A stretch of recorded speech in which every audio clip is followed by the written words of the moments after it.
I'm here with Carla Lee, who is the CEO of the Hawke's Bay Chamber of Commerce. Kia ora, Carla, and thanks for your time. Kia ora, Andrew. Thanks for having me. Um, Carla, you were just saying it's been quite a year, and just sort of wrap up the year from the Chamber of Commerce's point of view. Sure. So I think we have to look a wee bit back and see that Hawke's Bay and New Zealand went through a tremendous amount with COVID.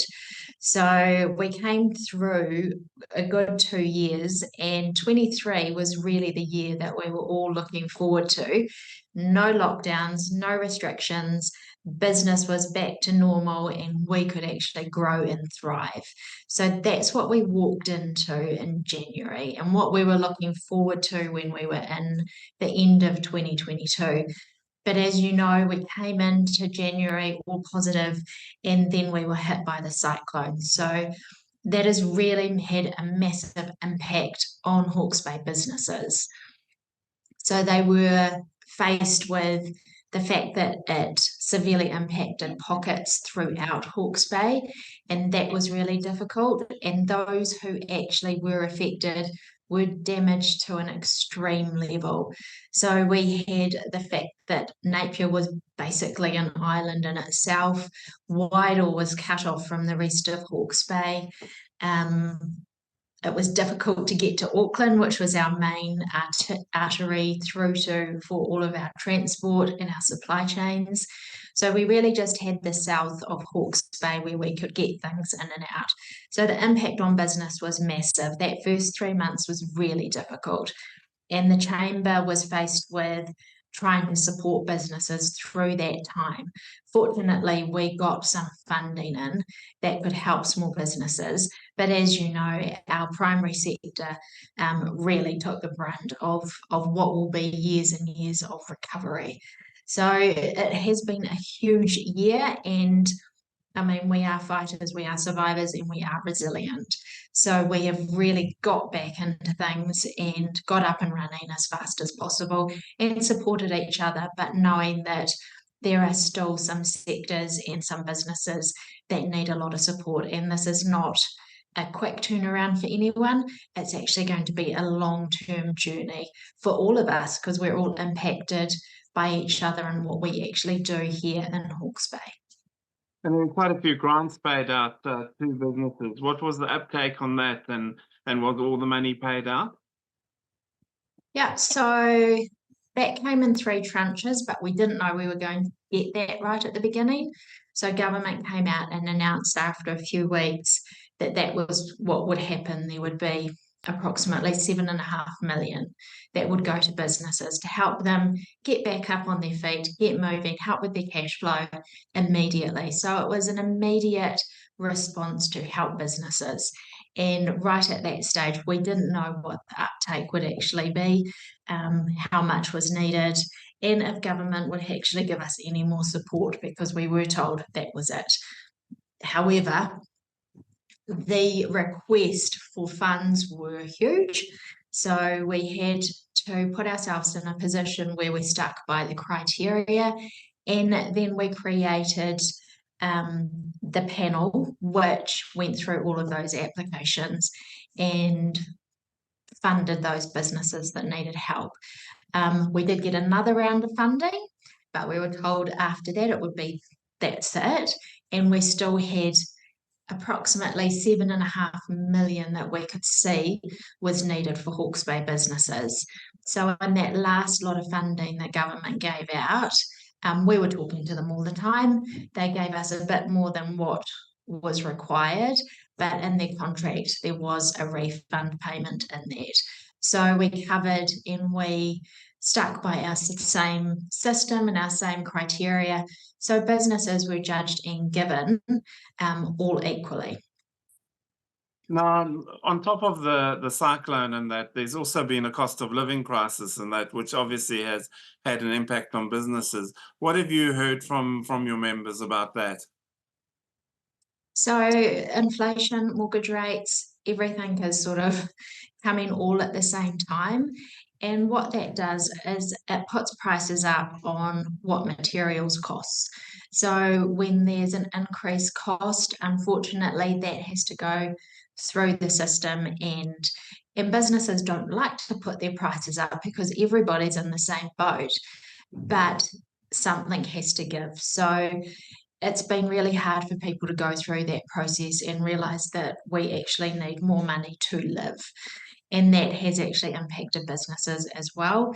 Therefore, they need extra support to find ways to do things a little bit differently, or how can they manage this inflation that's actually coming through and affecting not just the supply chain, but the end consumer as well. So everyone's been pinched in this, and no one has been without feeling that pain. And have you had many businesses that just haven't been able to cope and close down? Have you seen a lot of that in amongst your membership? There have been a few, especially in that first part. So in that first round of funding, when we first came out from the cyclone, the funding really was for those businesses who could see that they had a chance of getting up and running again. And there were quite a number of businesses who wouldn't be able to get up and running again. Or how could they pay for the bills that were and the expenses for their industry costs and their running costs? So I'll give you an example of that. We all know that you don't go down to a car dealership and buy a truck that can carry logs. These are huge vehicles and they're huge expenses. So there's a massive overhead involved in that. And you actually take on a debt and a risk when you buy a truck. It's a business. And when you can't pay those overheads and the maintenance for the truck, then how do you get the money to actually pay back that debt and those loans when the roads are closed? And so there's all sorts of people that had these challenges. And that's when we saw, and this is just one area, but this is where we saw it was too hard for businesses to continue. If they could make it through the first 3 to 6 months, they had a much better chance of staying in business. But we did lose quite a few in that first quarter of the year. And that was really tough for everyone, how we could possibly, the Chamber worked with MSD quite closely. We tried to give them different work and retrain them, but that doesn't suit everyone. You can't take a truck driver who's earning big money with big expenses and then put them into civil construction where they're just not going to earn the same as they would in their own business. And they all had debts that they had to pay back to because businesses have overheads. So yeah, we did see quite a few close, but not as many as we thought could happen. Like I said, the businesses in Hawke's Bay have really been surviving, and they've done everything they can to stay in the game and to keep their employees as well. Yeah. Now, on top of all the other things you've mentioned, the hectic year, we had an election and we've got a new government in place, a National Party-led coalition. What are your initial views on the government, and are you confident that there will be good dialogue between them and yourselves and the region? Well, fortunately, we had quite a bit to do with the candidates coming through. So we did get to meet them in their initial stages since the election, and we have our 3 MPs here in Hawke's Bay. I am confident that we will stay together and work together. We've already been talking about how we can meet and discuss the needs of the business community.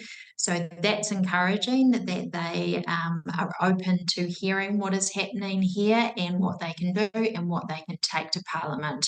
So I have high hopes that especially our 2 energetic local MPs, being Catherine and Katie, so that's good, but they're really going to have to push for Hawke's Bay, and we do have to understand that this is the first time they've been in Parliament, but they both have very, very strong voices, and they're certainly not backwards.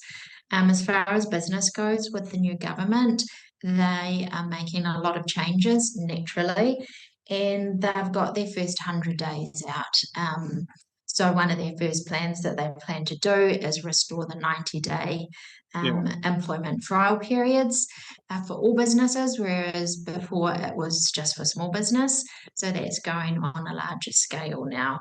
They have a lot in the works with fair pay agreements, 3 waters, the health and safety, the income assurance, the stop work notices. Like there's a lot going on in the list that they've put forward. So I'm not sure how quickly they're going to get through some of those things. And at the moment, it's a little bit vague with where they're going. There've been a few statements out there, and yeah, some of it is concerning, definitely, but I certainly hope we can work with them and constantly let them know how it's going to affect our business community, so that when they're going through these decisions and when they're making policies, they can actually have a full picture. So I'm asking that they have open ears and that we can have a voice and that they can hear us. You said that there've been some statements that have been concerning. What has concerned you? Yeah, so I've got to look at what they're doing with the health and safety law regulations. Their stop notice works. What part of that concerns me is their intel on Callaghan and innovation for what we're doing here in New Zealand. I have a strong belief that we need to support innovation in New Zealand to actually give businesses a better chance to do new and exciting things and get behind them so that we can be front runners in business. If you don't support these businesses, then they don't have half the chance that other countries are investing into their innovation and their research and development. So that's a bit of a huge concern for me, is where they move with that.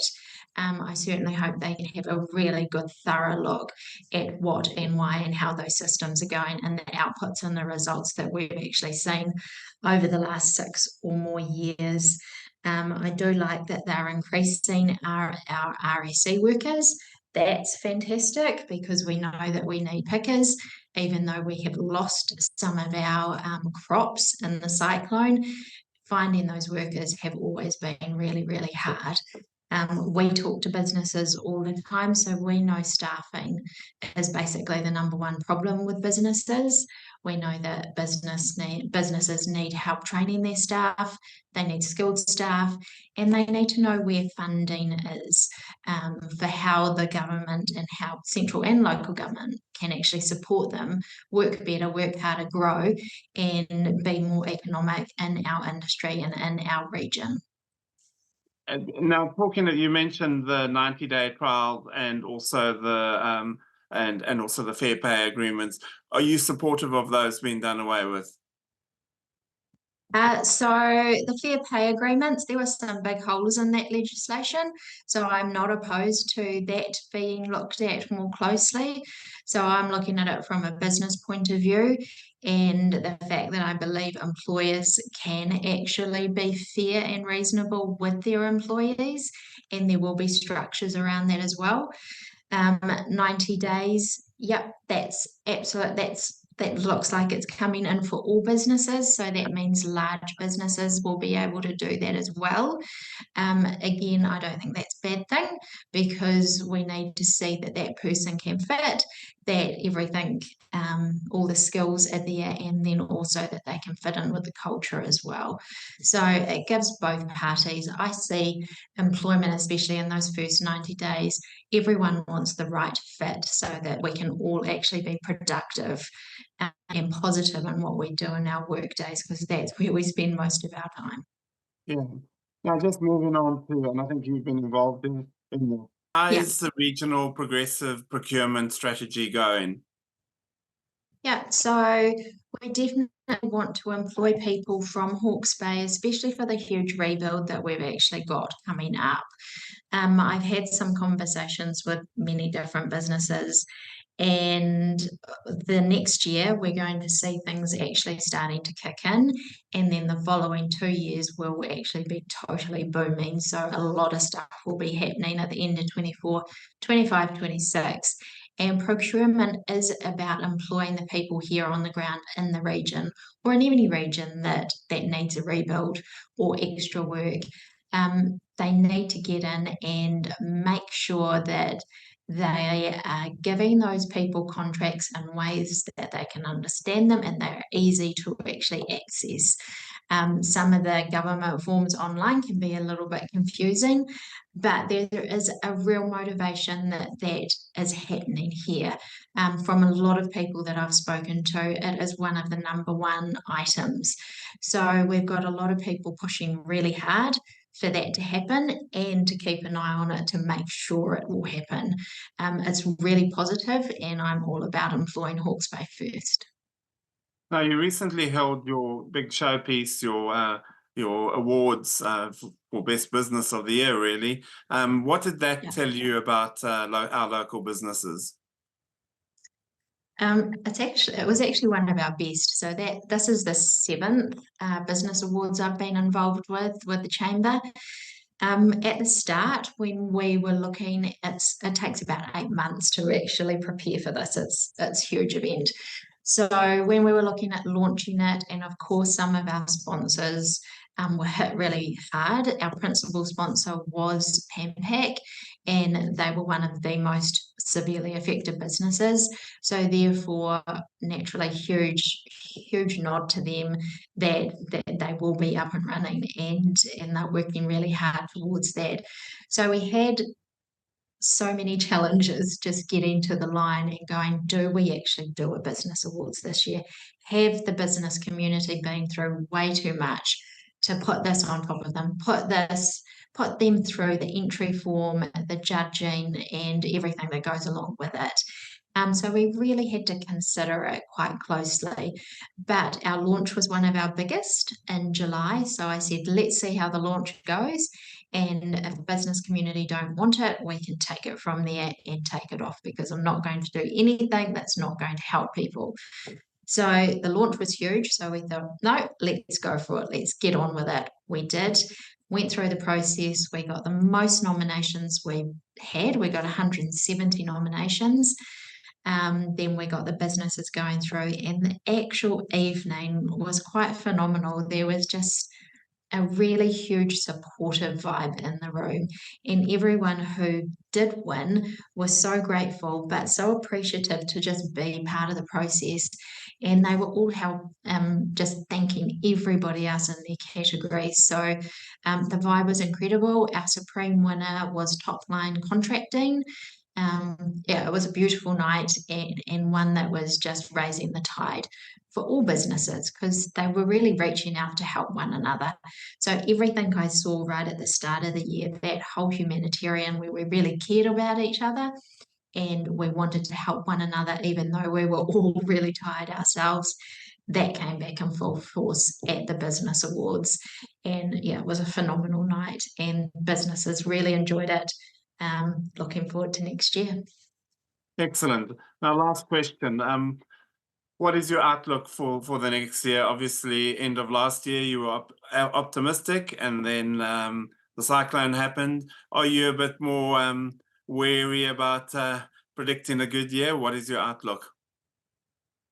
So we're not going to have another cyclone. I'm just saying that. I'm predicting the weather. We've paid our dues.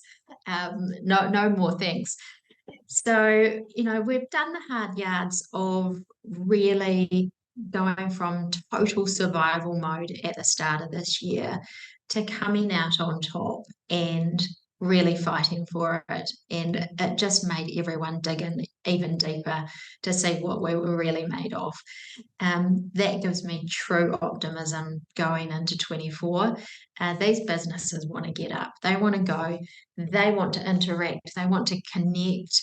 They're about community, and that's going to be a huge thing going into 24 to ensure that we're still connecting with one another and keeping that whole relationship going and going forward.